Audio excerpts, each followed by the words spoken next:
only women who can be talking about such volatile, explosive topics, you know, and show so much diversity, and yet remain in solidarity. I don't know the topic of religion, for instance, where it could be discussed with so much vigor and yet so much understanding. This afternoon's panel is going to be chaired by Afaf Mahfouz, originally of Egypt. We are proud to have her as a member of the board of the Women's Learning Partnership. And Afaf has had a long, distinguished career, a short review of which is in the program, so I won't repeat all that. She is, though, something fantastic, that is a psychoanalytical psychotherapist and a lawyer. Now as a Muslim working many partners in the Muslim world in the United States right now, I feel in desperate need of both of her specialties constantly. And you know, we usually get together a few times a year, but right now I could use her presence daily in my life. So in any case, I turn it over to Afaf. Thank you. Thank you, Mahnaz. This is wonderful. After all these excellent presentations and discussion from the floor, which climaxed at one point with Farida Alaki's passionate intervention, it's really a privilege to be here today with all of you, and especially to be coordinating or chairing this panel on the future. A month ago, a book which appeared in France, the title was Un siècle pour rien, which means a century for nothing. And I guess the authors of three people wrote the book. They meant that development, socioeconomic development, failed, and that's why it's a century for nothing. But it can mean also for many of us that even though we came a long way, but still there is a long way to go, a very long way to go. Now, speaking about human security and the topic of this panel, which is caring for the future, it seems to me that we cannot really think of the future of human security without emphasizing human dignity for each boy and girl, for each woman and man. And this can really address occupation, as we heard Umayma bringing it in. It can address oppression at all levels, whether it's in the family, in the education system, in the state, in the workplace, oppression at all levels, internal, external. We cannot achieve also human security without helping future generations of girls and boys to manage and address our own prejudice, whether the prejudice is against the poor, the weak, the sick, the underprivileged, and all kinds of prejudice and discrimination. We cannot finally address human security without eradicating poverty, economic poverty. But we cannot eradicate economic poverty without confronting what I call emotional poverty, which doesn't go hand in hand with economic poverty. We can find how what I call emotional poverty prevails in this country and elsewhere in the world. Having said that, I go to our beautiful panelists, and especially our first colleague who's going to do the opening statement. Zebenework Tadesse is a friend and a colleague at the board of the WLP, and she's also a leader in the field of research. She's an activist. She linked the thinking to the acting, and she's doing what many generations of women have said during the first conference, International Conference on Women, to the last one, that we need to think globally and act locally. She has been acting locally and thinking globally for a long time. It's my privilege to introduce Zena.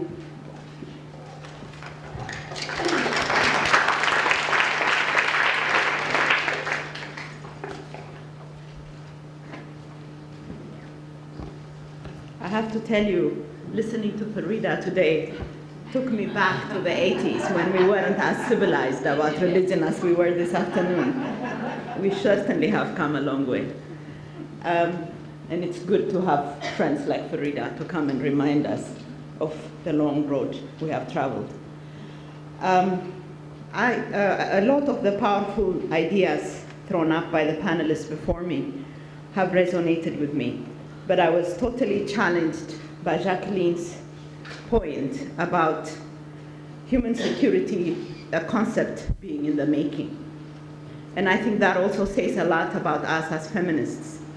I remember when we came to the movement and to the development panels in the United Nations and elsewhere, we always reacted to a concept that has already been formed. In fact, that has already been entrenched. And that defensiveness often made us lose a lot of our energy. So it is great indeed to be able to define what the people who, at least within the UN, conceptualized human security tell us it is a new paradigm. And if it is a new paradigm, Jacqueline is right, we have to be there to reshape it.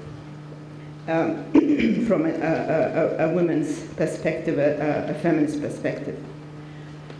I am going to just say a few words about care. The notion of care has been with us for a very long time and is still with us today. And I will try to trace some of the trajectory in our understanding and the naming of women's work. For a long time, our role was relegated to reforming or reformulating concepts and guarding culture. Today, we have heard and we have participated in actually discussing and forming culture, and these are things that I think we need to celebrate. I was also challenged by the notion on the program, which says, in the last analysis, human security means a child who did not die, a disease that did not spread, an ethnic tension that did not explode, and a dissident who was not silenced, a human spirit that was not crushed. To me, this is all about care, at least the notion of care that feminists have tried to shape and discuss over the last 30 years. And I think if for human security to have any meaning in a new world, then we have to come back to these basics, as was said earlier today, and try to come to terms with what we mean by the care economy. An enduring concern of the transnational feminist movement throughout the last three decades, at least as I have known it, has been to name women's work, to give a name to women's work. It has invariably been called the domestic labor, unpaid work, women's work, or housework.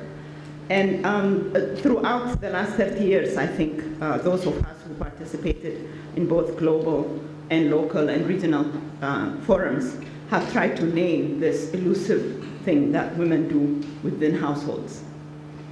I think we seem to have come much closer to what it is today through the exciting work of feminist economists who have called it the unpaid care work. work. Initially, advocates of gender justice focused on this sector in order to context the very widely prevalent notion that women did not work. And therefore, most of the early efforts went into detailed studies of what women did within the household. I'm not talking about their work in the market, but inside the household, what it actually entailed, both in developing countries where technology simplified some of the work, and in developing countries where that opportunity did not exist. And through this work, women tried to show that women actually worked very long hours, that they really were not dependent on a male breadwinner, and so forth. That indeed work, that what women did was work, and that it took a long time and energy, that it was unpaid, but it carried a lot of meaning to people's lives, and most important of all, it was indispensable for the continuation of the entire society. But I think all this debate was sort of to show and to defend the notion that women did work and they were not dependent on anybody outside. However, having originated from a defensive framework, the earlier work tended to emphasize the similarity between care work and work carried out for the market. The recent emphasis on unpaid care work is meant to underscore the qualitative difference between work done on a commercial basis and care provided for members of the family willingly or perhaps through force of some kind. In this context, the term unpaid differentiates this care from paid care provided by employees and self-employed persons. Likewise, the term care indicates that the service provided nurtures other people. Finally, work indicates that these activities are also taken either on a contractual basis or on social obligations. This way, feminist economists have reformulated the conventional sector of the economy, which we used to know as the public sector, the private sector, into a fourth sector of the economy. They are arguing that the economy, in fact, is not, as is perceived by conventional economics, just the public and the private sector, but that it involves the NGO sector and what they call the care economy as the fourth and equal sector to these other two sectors. Although sufficient global data is lacking, the available data indicates that most women the world over are found in the domestic and informal sectors of the economy. And these sectors are linked both by market and non-market channels. As a recent UNIFEM report noted, these channels are cultural as well as financial, carrying messages and values as well as goods, money, and people. Commercial value flow from the private sector, emphasizing the importance of making money and creating a kind of equality, but only for those with sufficient money. Regulatory value flow from the public sector, emphasizing the importance of citizenship, rules and laws, but often failing to ensure the rules and laws are democratic rather than autocratic or bureaucratic. Provisioning values flow from the domestic sector, emphasizing the importance of meeting people's needs, but often meaning that adult able-bodied women meet everyone else's needs while remaining needy themselves. Values of mutuality and cooperation flow from the NGO sector, but often in a way that remains hierarchical and exclusionary. Within this framework, the use of the term care signals the fundamental importance of interpersonal attention to other people's needs in the maintenance of human societies. But an important point made by the aforementioned report is that the use of the term care should not mystify the relationship between the provider and the receiver. In other words, it's important to recognize that care might be given unwillingly, extracted by psychological and social pressure, or even physical violence, as we have heard all day today. The lack of support for such care creates pressure on those who give it, and the caregivers may also visit their frustration upon those in their charge who are more vulnerable to abuse. And we're all familiar with children being abused by even mothers and other caregivers who are very close to them. And therefore, the point I'm really trying to make is that this care economy, or women's work, predominant work, has contradictory values. One that is of tremendous importance for human existence, but on the other hand, it is also the place where they have been most oppressed and most demeaned. As another contributor to this debate, Martha Nussbaum, a feminist philosopher, said, one area of life that contributes especially greatly to women's inequality is the area of care. Women are the world's primary and usually only caregivers for people in a condition of extreme dependency. Young children, the elderly, those whose physical or mental handicaps make them incapable of the relative and otherwise temporary independence that characterizes so-called normal human lives. Women perform these crucial tasks without pay and without recognition that it is work. At the same time, the fact that they need to spend long hours caring for the physical needs of others makes it more difficult for them to do what they want to do in other areas of life, including employment, citizenship, play, and self-expression. In turn, this form of engagement in care work leads them to what is now known as the depletion of capabilities, and often the capabilities of their daughters.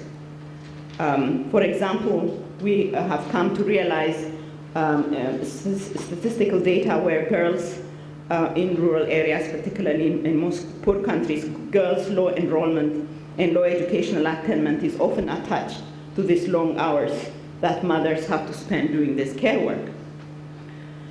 But what I would like to emphasize in terms of redefining human security is that when these debates first started, it was in a context of a buoyant world economy where at least some amount of public resources was also invested in facilitating this kind of care work. But as we know, as the world economy went into a deep crisis, affecting particularly first developing countries and perhaps moving now to even developed countries, then the crisis facing this care economy, at least the sector of the care economy, became much, much more obvious. And that is why we have children dying, mothers as well dying, and the social fabric of our societies, particularly in most countries of Africa, sub-Saharan Africa, have become much more obvious in that because it is not visible, because this work is not visible, and it is not been valued by any national economy, at least not our national economies, then all the burden has been left on the shoulders of women to take care of, both child care, feeding the family, and other activities. As you know, notions that seem extremely technical, like privatization, deregulation, and other forms of accelerated paces of globalization has meant that most of the activities like education and health being thrown back on the backs of women to handle because of cuts in public expenditure, both in the health, in the social sectors as a whole. And in earlier forms, the debate tended to say that there is a limit to how much this domestic sector can take, and it is not a bottomless well where all this burden can be carried on. I just wanted to emphasize, in view of our attempt to redefine human security, that in some parts of the world, particularly in a large sector of sub-Saharan Africa, and I don't think it is limited to this part of the world alone, that this lack of attention to this very vital sector of human security and human livelihood has begun to show in terms of tremendous breakdowns in lives, social erosions, and community survival strategies. And to me, in light of this crisis that translates itself in very low rates of survival for adults, very, very high rates of mortality and morbidity for children and women, and so forth, can only be handled by starting to reconceptualize the notion of human security within the household first and foremost. That to start out talking about human security in terms of migration and other forms, like the United Nations report notes, is welcome. But I think that we have to move back and start to ask, why are children dying? Why are children malnourished and therefore poorly functioning in schools? And why haven't all these efforts that we hear a lot of multinational organizations, multilateral organizations and governments investing, not showing up in the type of expected results? And therefore, what I wanted to throw out here is that, for me at least, the starting point of a notion of a new concept of human security should be to reconceptualize this work as valuable work for all society. And also, one thing I want to emphasize, that I disagree with the notion underlying the human security report, is to leave the state out of its traditional responsibilities. Most of the human security is premised on individuals and households trying to come out of these major crises they are facing. And I think that we have to go back to the drawing board and talk about the responsibility of the state in terms of investing on these vital sectors of our economy and society, and that what we need really is a transformed state that takes social citizenship very seriously for all of us, so that we can begin to actually have human security in the house first and foremost, and then at workplaces and other places that my colleagues spoke about.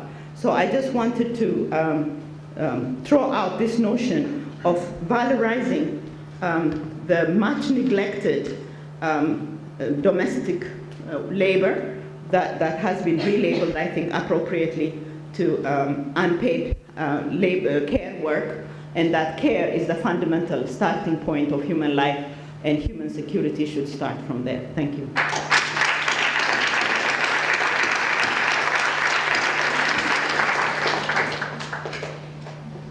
Thank you, Zebenework. Yes, indeed, we should start from the grassroots up, and the state is part of the equation. We have another group of beautiful women leaders here in our third session. Attiya Inayatullah and Naderah Chamlou and Marian Edelmen. The three of them are leaders in their own right in their countries. Attiya is in Pakistan. Naderah, I'm going to say the World Bank.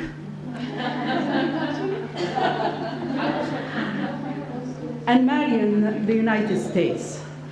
It's a beautiful combination. And they are going to talk about the future and how we can take care of the future.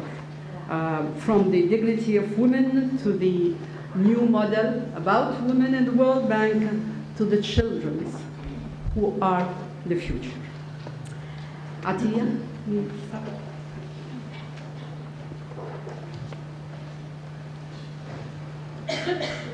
Bismillah ar-Rahman ar-Rahim. Good evening, one and all. I wish to dedicate my participation in this very stimulating conference to my colleague and friend, Dr. Mahbubul Haq.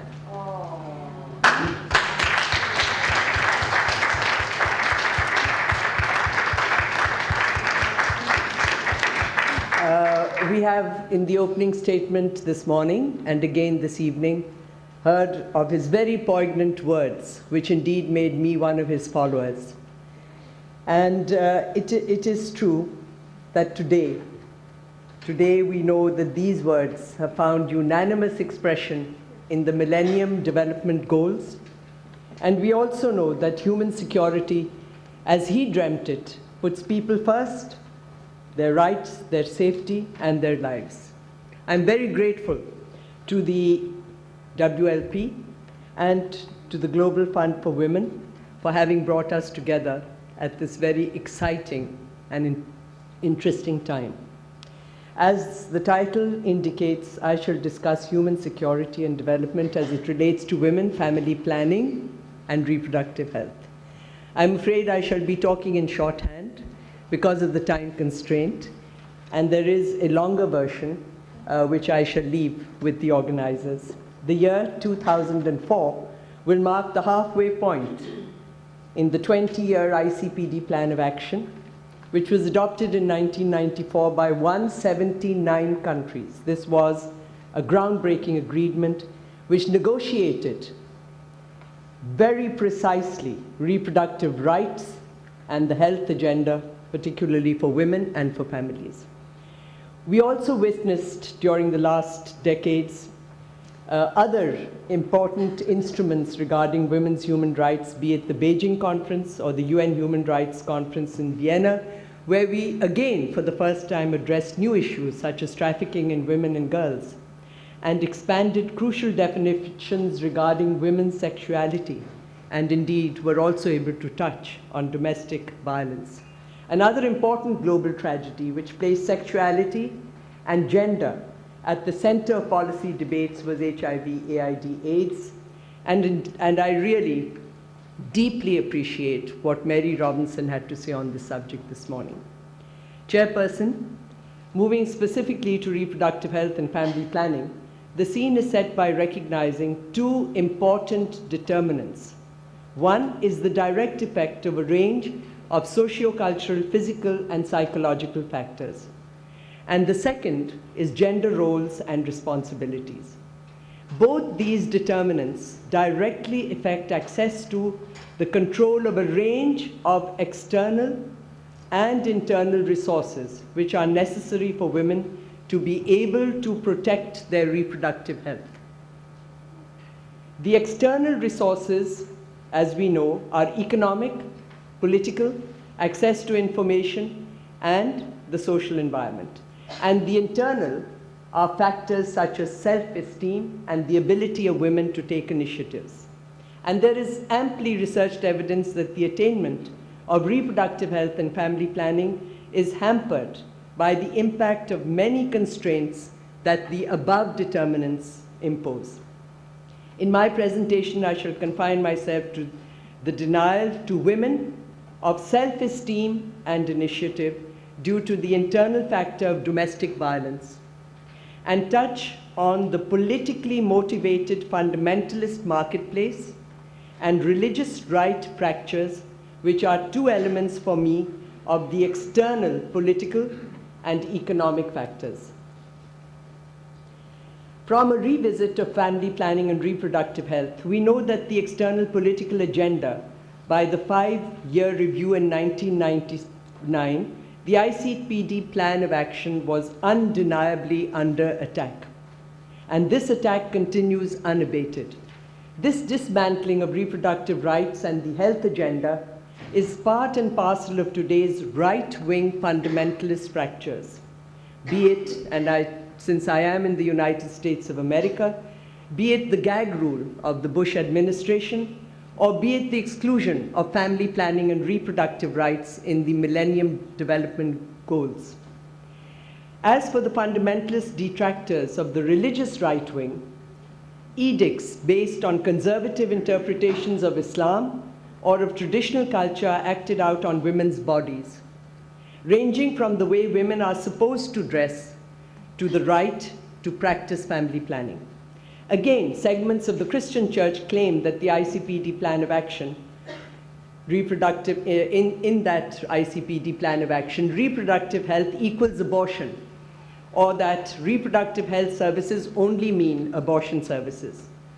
This, if I may say so, is a deliberate distortion of the breadth and focus of the ICPD document and aims at discrediting it and undermining its legitimacy because it cannot be further away from the truth. The fact is that the ICPD Plan of Action recognizes that abortion is not a method of family planning and affirms the most basic of human rights is the right of all people to decide for themselves how many children they wish to bear and when. Now I would like to move to the secular fundamentalist marketplace. A look at this externally economic factor reveals that during the last decade, this phenomena has deepened its inroads and impact on human security aspirations. There is sobering evidence of the worsening situation in providing health services which are affordable and equitable. In the women's health sector, most developing countries reveal maternal mortality is unacceptably high, and the pace of decline in infant mortality is unacceptably slow. Gender inequities, particularly untreated illness, remains severe. There are 250,000 deaths annually faced due to maternal deaths, which can be avoided in India and Pakistan. At the global level, it is such fundamentalist elements which obstruct women's issues from assuming center stage. The so-called real issues of the secular marketplace, which receive attention, are the need to support free trade, resolve the financial crisis, cope with climate change, ratification of which the US government has again rejected. In this discourse, women's reproductive rights and health diminish into the periphery, or at best become one of the eventual benefits of development. As such, the problem is much more deep-seated than the ICPD process suggests. The sidelining of reproductive rights and health issues in the development debate, policy, and action is not just because of the lack of money and inadequate governance. May I say it is the victim of rampant globalization, which is all the while fanned by the obscurant of the right-wing fundamentalist. Now, a brief discussion on the eternal determinant of domestic violence. It is clearly an impediment in attainment of women's right to reproductive health, family planning, and human security aspirations.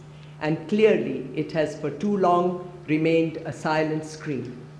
Historically, one of the deepest and most difficult areas of conflict between genders has been violence against women. Domestic violence, sexual harassment, civilian rape, and rape as a tool of war. In the subject under discussion, woman is a reproductive being, the mother, the sexually desired.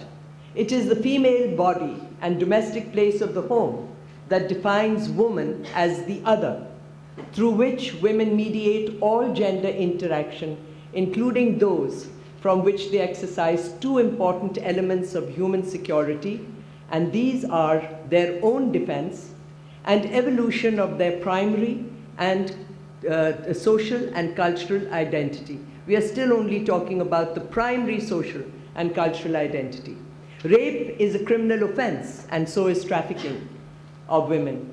But marital rape is not considered so, as wives are supposed to be always ready to sexually serve their husbands. This is a situation which must be addressed.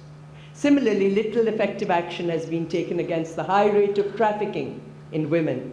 This is a dangerous social practice pursued in a male-dominated social structure. Another violence is the traditional practice of FGM, which seriously affects women's health.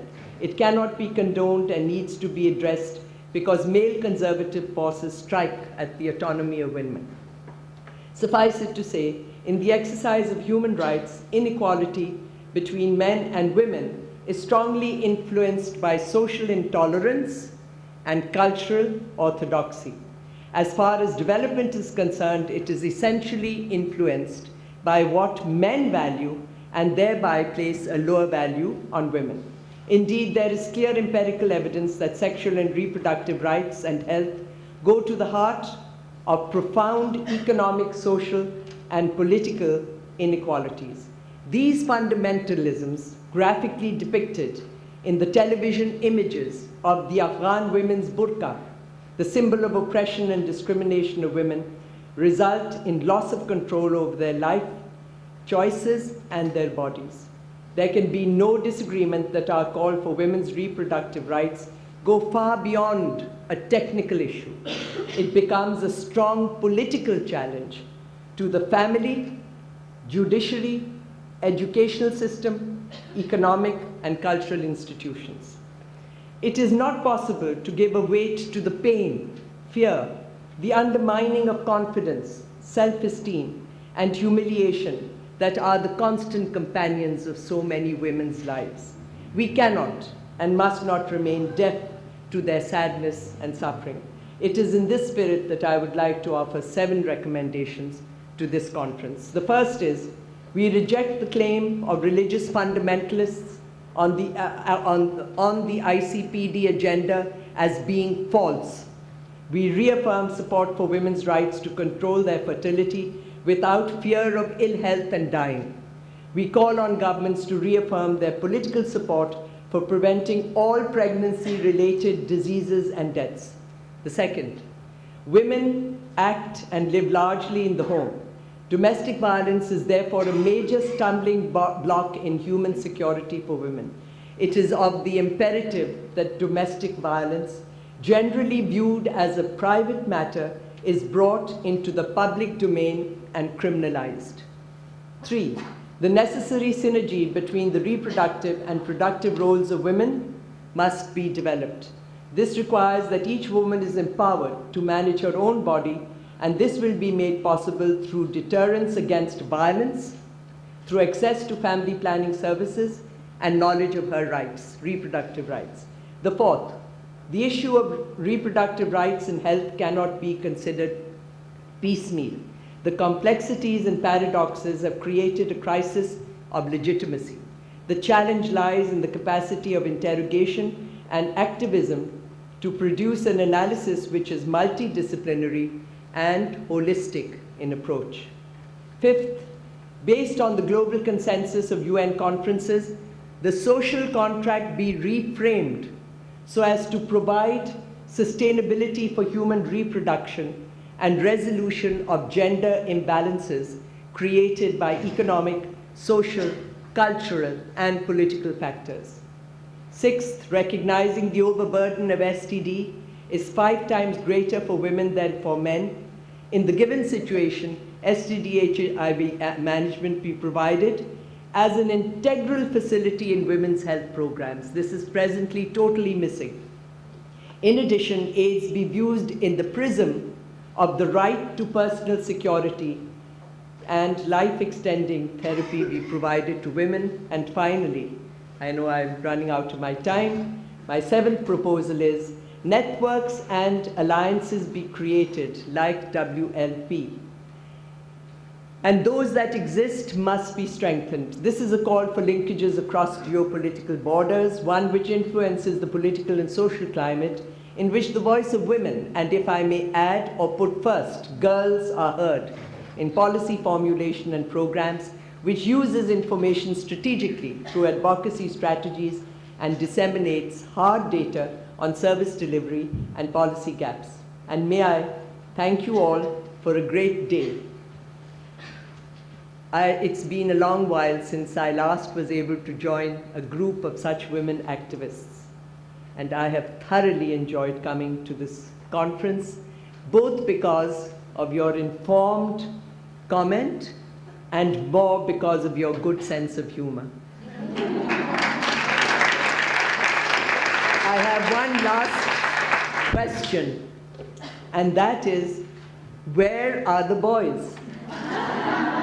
We are ready to take them on board. Women are not in confrontation with men. We are here to work with them. And maybe the next conference should bring them on board. Thank you.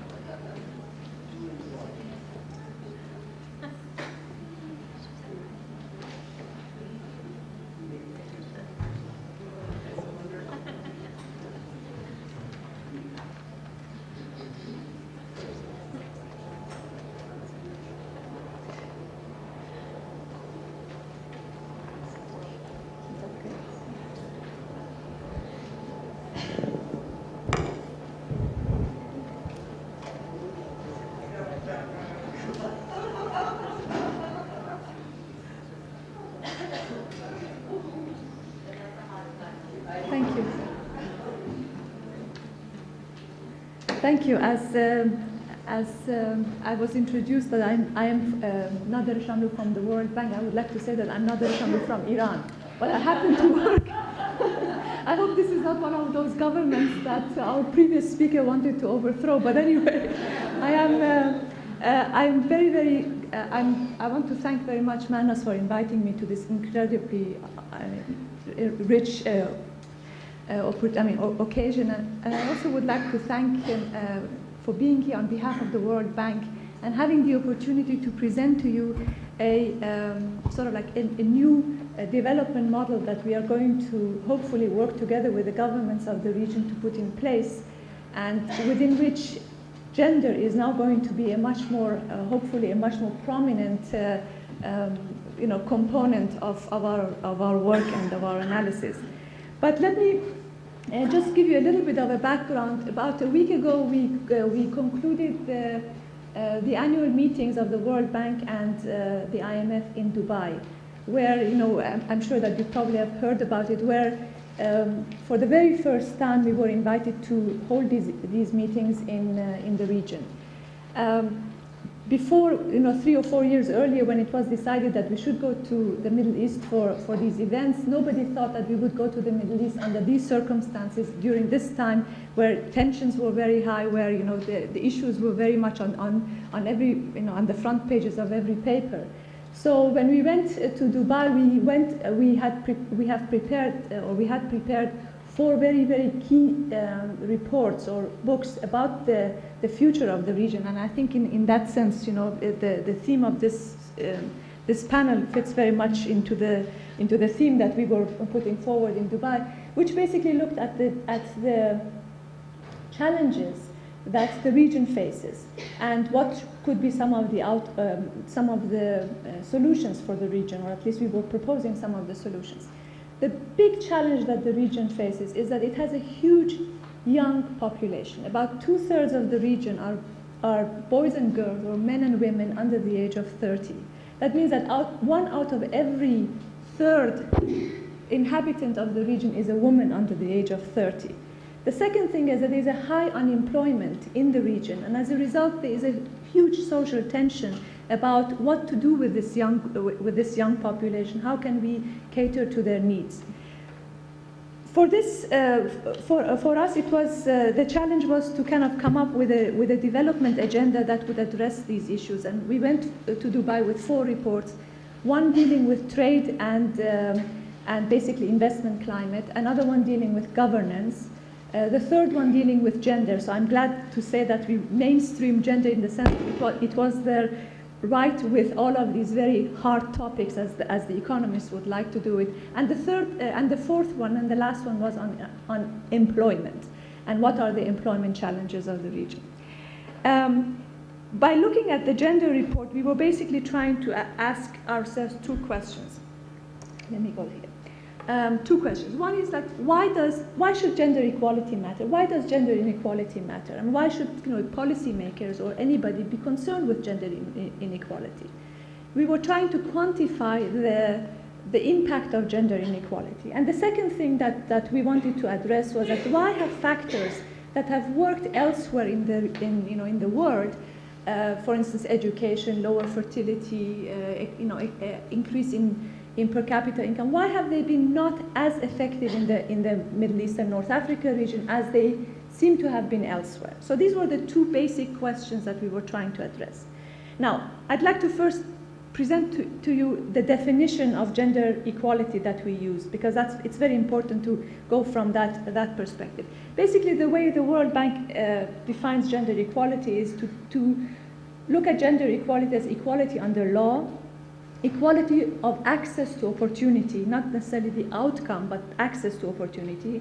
And the last thing is equality of voice. So within that framework of defining gender equality, the purpose of the report, and I very much agree with the previous speaker that, the women's caregiving or the value of care is very important, but what the focus of the report was predominantly on women's labor force participation. Why? It's not because we undervalue the other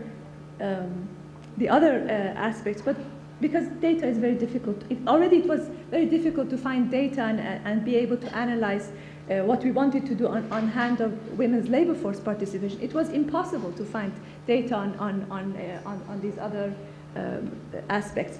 Another part of the analysis that we decided not to look into was the role of women as investors, producers, and so on, because again, the lack of data was pervasive, and we could not really, we deal in a world for economists, and you will see a lot of graphs in my presentation who can be only convinced if there is evidence, if there is hard evidence, if regressions show you that that this is significant or that this outcome is significant. So as a result, we were trying to make the points that we wanted to make, both in terms of economic cost of inequality, as well as what are the direction of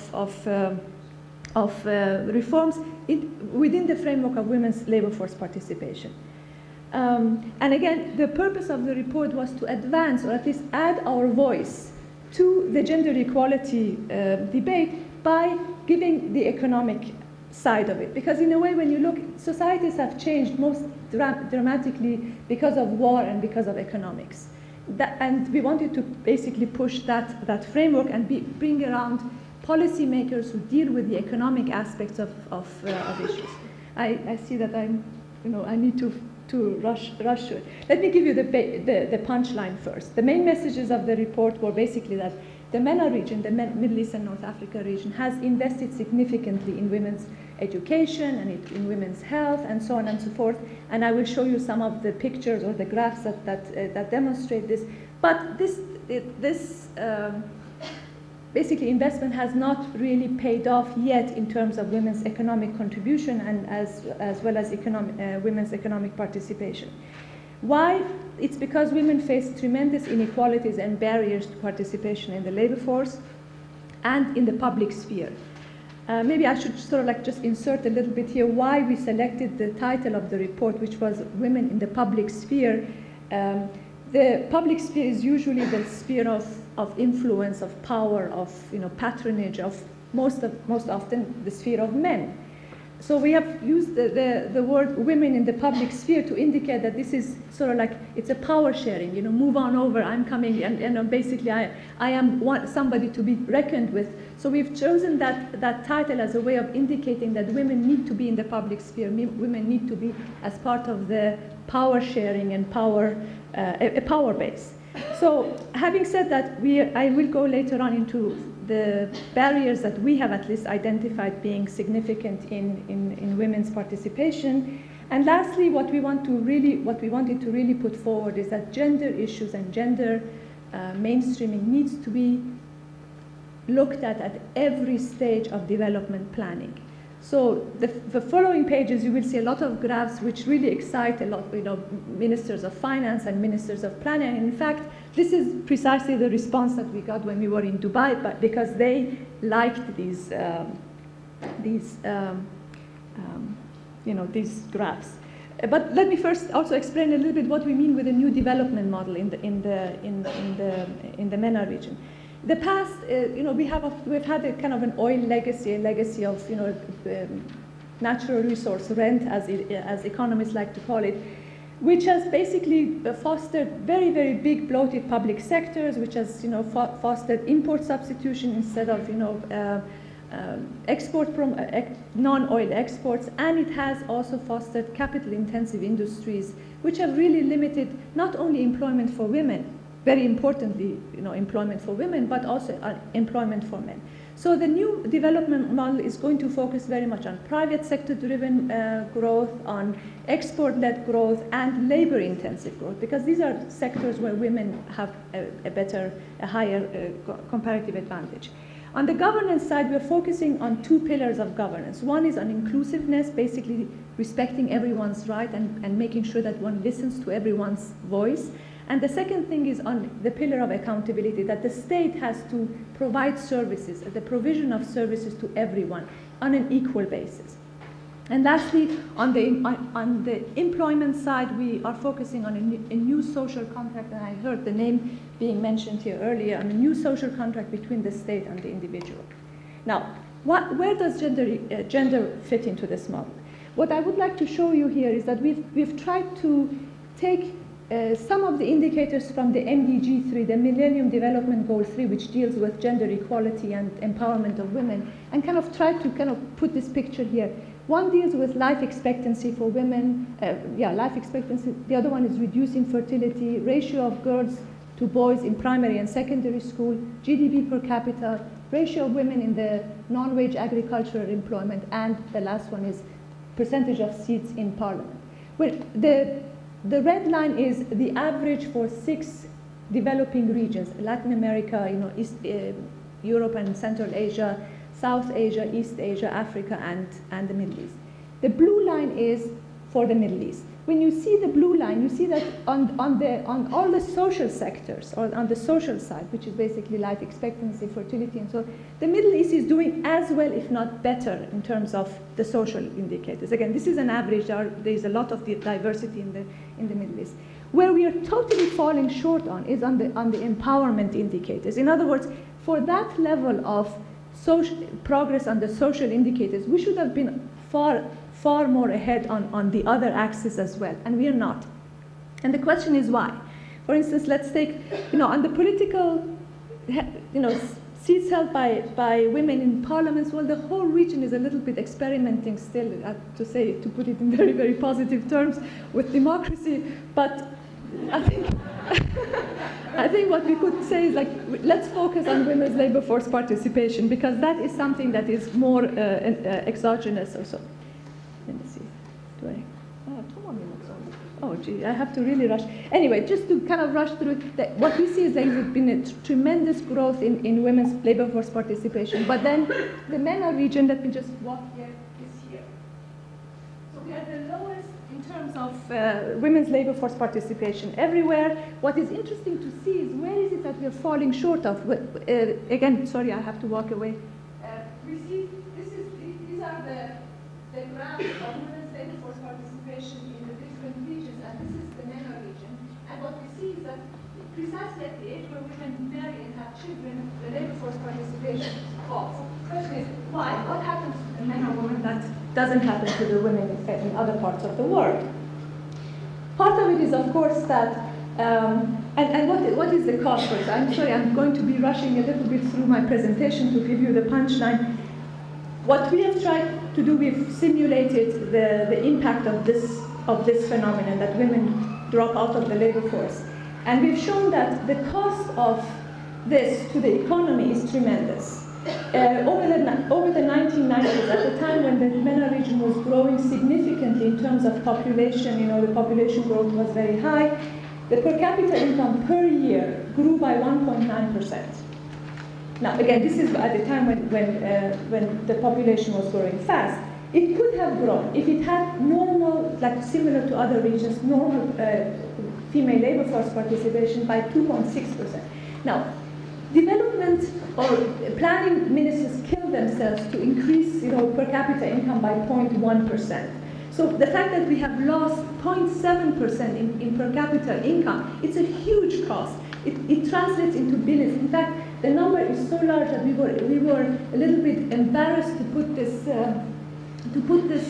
number in the report, because we thought everybody would try to question it. But it's a huge, it's a huge cost which has to be either financed through higher oil exports, or it has to be financed through higher debt, or basically it has to be financed through a cut in social services, because the region is not generating as much as it could.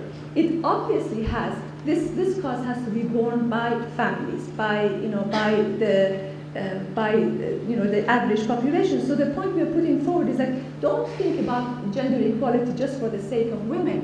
Think of it for the sake of the nation, for the sake of the economy, prosperity, and the families above all, because this is the wedge, or this is the entry point that we have in terms of our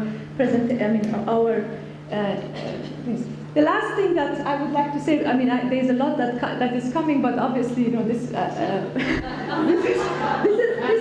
you can read it in my report, but the last thing is that what this has resulted in is that it has resulted in a very, very high economic dependency ratio. In the MENA region, and as I showed it in the previous graph, there are many more people that are dependent on one person's income, most of the time men's income, than in any of the other regions. And that puts a lot of pressure on the men. So in other words, gender equality in a way is also better for men because that reduces the dependency that men have. But can I just have 2 minutes to wrap up because now what is it that where is it that we are coming out of? We are basically saying that there are lots of discriminations in the labor force, but they're not really that significantly different than other parts in the world. In other words, wage discrimination exists at the same level as it exists even in the United States, but where the issues are really, where the rubber hits the road is in the social norms that impact women's participation in the labor force. And those are 4 areas that affect it. One is that the centrality of the family, and what was discussed earlier, that the hierarchy in the family, the fact that women are supposed to sacrifice for the family rather than for themselves, is very important.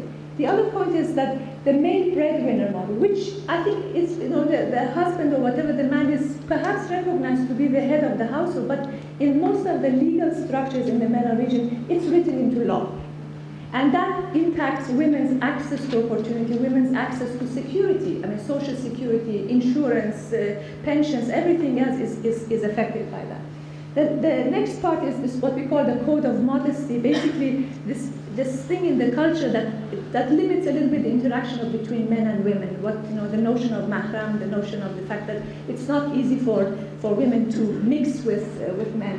And the last thing, which is I think the most important part, is that the inequality in the private space, in the private sphere, the divorce laws, the custody laws and everything, have a bearing on women's access to the labor force, because it limits a woman's ability to not obey her husband. If the woman disobeys the husband, she's effectively asking for a divorce, and therefore she could lose the custody of the children, and so on and so forth. And for that, the woman takes a tremendous risk for going into the labor force without the husband's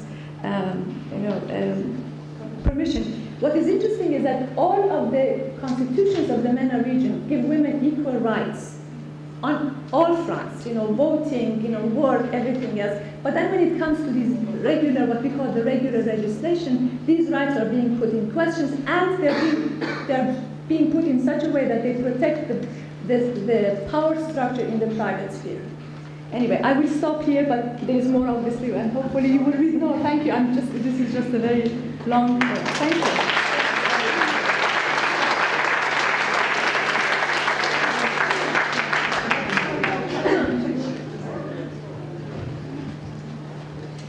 I will try to be short, and I appreciated hearing these wonderful presentations. Thank you. UN Secretary General Kofi Annan says that the future of the planet depends on women. I agree with that.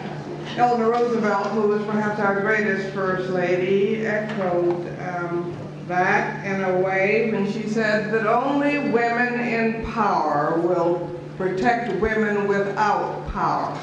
And she said that the strongest thing in the world is a woman's will. And I am just delighted to be in the room with a lot of women with a lot of will, which we're going to have to bring together in a new, powerful way to protect our children, which we can't do without protecting our women and without fundamentally transforming the values in our world. So I thank Mahnaz and WLP for bringing us all together, and I'm very privileged to be here with fellow board members. The Children's Defense Fund should not have to exist in the United States of America. And we are determined to make our nation a developed nation in the care and protection of our young. We lag behind most other industrialized nations, and here we're celebrating this year our 30th anniversary, and it's the most dangerous time since we came into existence. We are facing an ideological coup d'etat attempt on domestic policy that is on the same par, as you are all aware of, in our foreign policy with preemptive first strikes. And so we're first struggling to hold on to the huge progress we have made in coalition with many others over the last 30 years, but the Bush administration is attempting to dismantle our early education programs, our Head Start programs, our child health programs upon which 30 million children depend, our foster care protection programs. It's a radical attempt to dismantle government's responsibility for the young, for women, for the poor, for working families, and so we're in the fight of our lives, but we have had that fight twice before, and we're going to beat them again.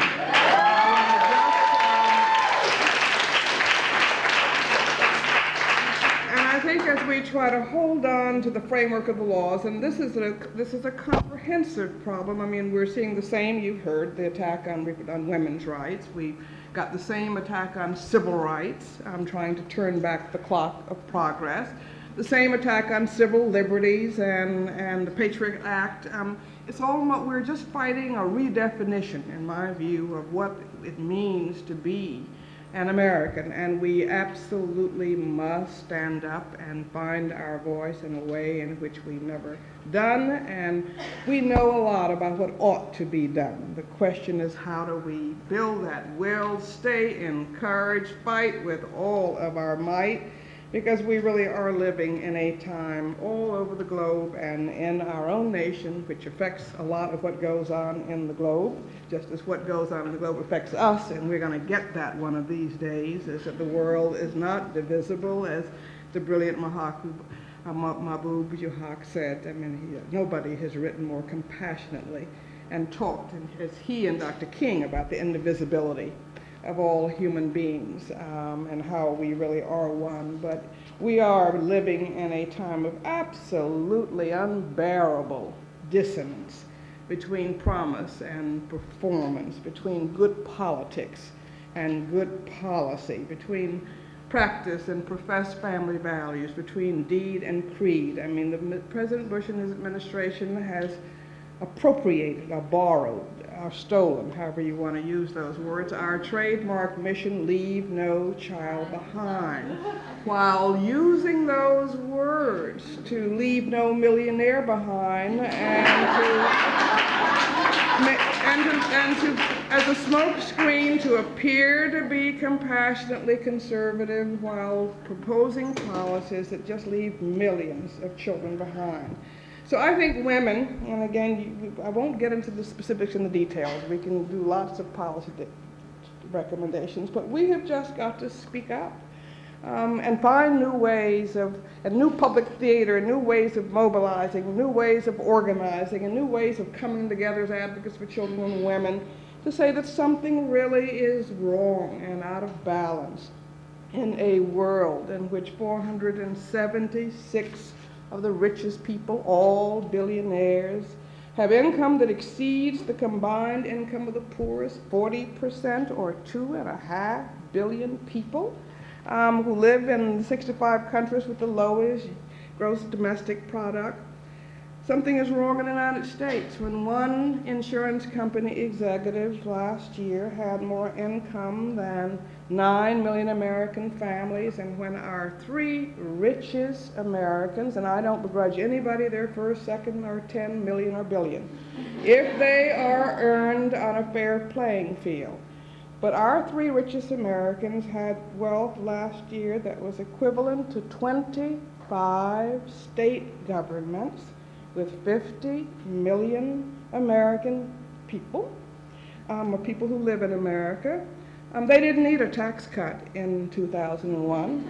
They did not need another huge tax cut in 2003, which is going to starve the national government of the resources that it needs.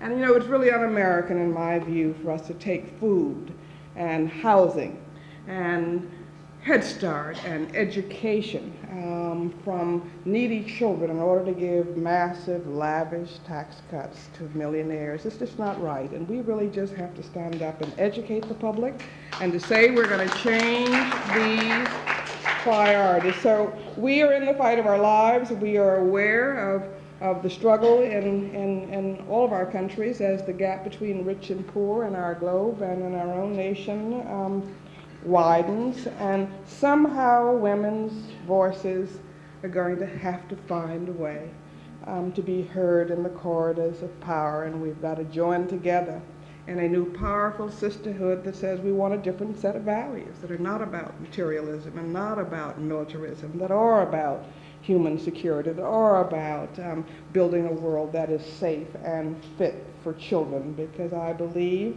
that protecting the children of today and protecting our grandchildren who are being left with a noose of debt by these tax cuts. I mean, not only are we depriving the children of today the health care that they need, and we're shamefully, you know, we have 9 million children in America without any health insurance, and they live in working families.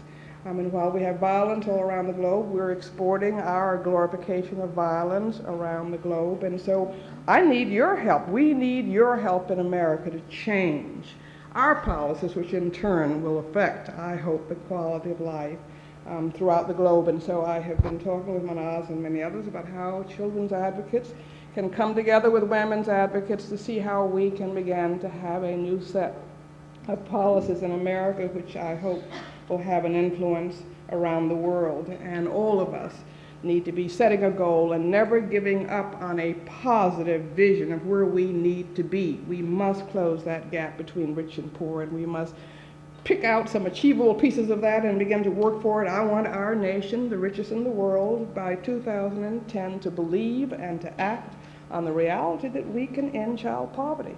We lead the world in health technology, certainly.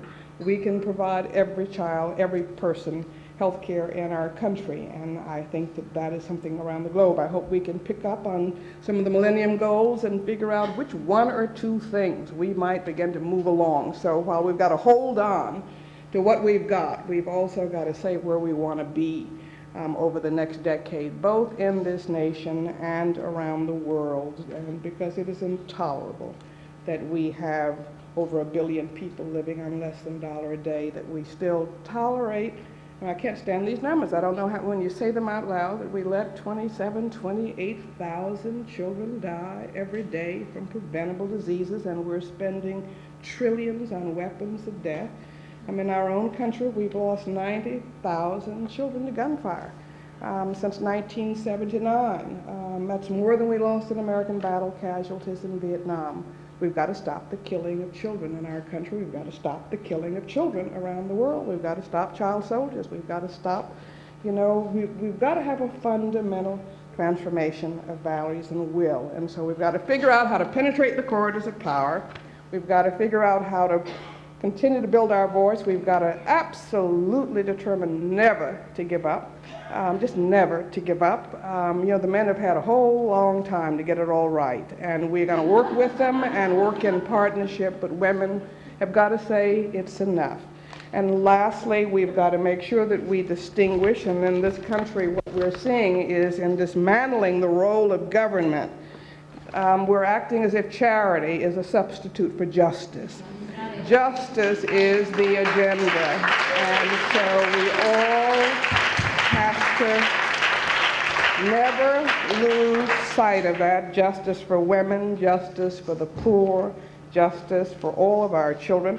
And if you don't mind, I'd like to enter the prayers. I always do, because I think at bottom we don't have a money problem in America. We don't really have a money problem in the world. We have a values and a priorities problem. And so if you will help us change our nation's values and priorities, I think that we will in turn have an impact on the values and priorities of the world, because we are the largest military spender and the exporter of weapons. And so if we could show the world what a developed nation really means, that we could take care of all of our children, then I think it would resonate around the world in our foreign aid and in our other policies. But most importantly, I think women have got to to make all of us understand that every child is our own child. We make this distinction between our children and other people's children. And I would hope that one of the lessons that we would have learned together from September 11th is that there is no divisibility in the world. Mahbub again eloquently talked about the invisible borders. And so I hope that we can learn from what has been happening. So let me just end with a prayer to the God of all children, which I use a lot, and I change countries from time to time. So if I've left out any countries, there will be some at another time. But oh God of the children of Afghanistan and Pakistan and India, of Israel, Iraq, and Iran, of Jerusalem and Jericho, South and North Korea, of Burundi and Rwanda, South Africa and South Carolina. Help us to love and respect and act together to protect them all. O God of black and brown and white and albino children, and those all mixed together, of children who are rich and poor and in between, of children who speak English and Russian and Hmong and Spanish and Chinese and Hebrew and Arabic, and languages our ears cannot discern. Help us to love and respect and speak up to protect them all. O God of the child prodigy and of the child prostitute, of the child of rapture and of the child of rape, of run or thrown away children who struggle every day without parent or place or friend or future. Help us to love and respect and build a movement to protect them all. O God of children who can walk and talk and hear and see and sing and dance and jump and play, and of children who wish they could but can't, of children who are loved and unloved, wanted and unwanted. Help us as women and leaders reaching out to everyone to love and respect and move together to protect them all. O God of beggar, beaten, abused, neglected, homeless, AIDS, drug violence, and hunger-ravaged children, of children who are emotionally and physically and mentally fragile, and of children who rebel and ridicule, torment and taunt. Help us to love and respect and act without wavering to protect and speak for them all. And finally, O God of children of destiny and of despair, of war and of peace, of disfigured, diseased, and dying children, of children without hope, and of children with hope to spare and to share. Help us as leaders, as women, as caring people, to come together and stay together and to grow with others, to build a powerful movement to love and respect and protect them all. I thank you for what you're doing. Keep doing it.